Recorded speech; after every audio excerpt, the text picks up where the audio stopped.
In Newfoundland tonight, thousands of people are still without power, fresh food, and water.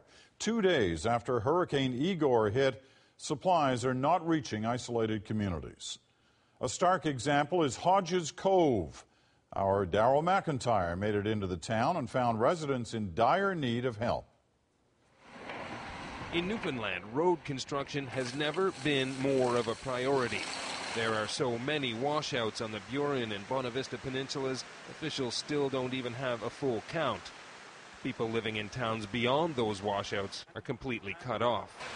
Many, like Dwayne Drover of Hodges Cove, are wondering if anyone even knows they're still there. We haven't seen anybody not even a helicopter or anybody to come and assist. This is the first people we've seen, actually. You guys come down here with this camera, so. Even once you reach Hodges Cove, the roads in town are largely demolished too, torn away by Igor's torrential rain, which also flooded homes. All of this level here was underwater. Here's the level that it came right here.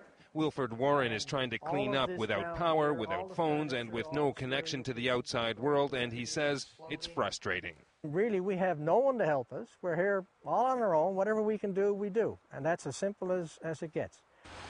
The only way in and out of town is by water, and local boaters are providing emergency transportation. Like yesterday, we had a pregnant lady that we had to take up. She had to go to the hospital. This morning, I took a 90-year-old lady to the hospital on a stretcher. In Hickman's Harbor, supplies are coming in by boat. Family members, too. Sandy and Wanda Wiseman were relieved to find their parents safe, although the family home might be a write-off after 2 feet of water flooded the main floor. I figured that what I worked for all my life is gone. Highway crews are working as fast as they can to get roads reopened, but they say it could be weeks. And, Peter, some roads may not be normal until springtime. All right, Daryl, thanks very much. Daryl McIntyre in Newfoundland tonight. To get to the tiny community of Hodges Cove, we had to hitch a ride by boat, now about the only way to get in. A few hundred people live here, and since Tuesday, they have been on their own.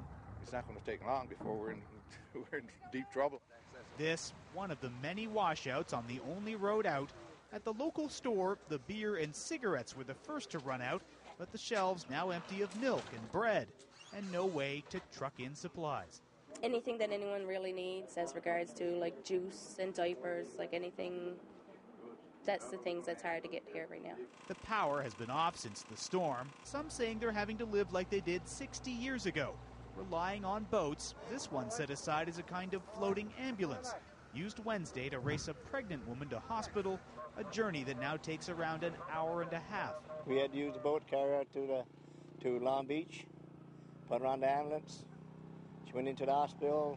I got a report back this morning she lost the baby. Hurricane Igor has hit this place hard, and it's hitting them in the pocketbook, too.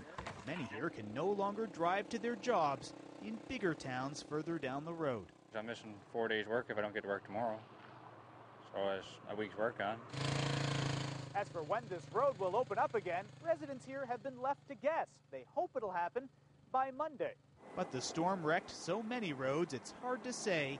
As with Hodges Cove on the Burin Peninsula, they're worried about running out of gasoline. It's ridiculous. No way to get gas in here, no way for no one to fill up. A province that is on the road to recovery, but in this place and many more, they wish it would go faster. John Benavalli Rouse, CTV News, Hodges Cove, Newfoundland.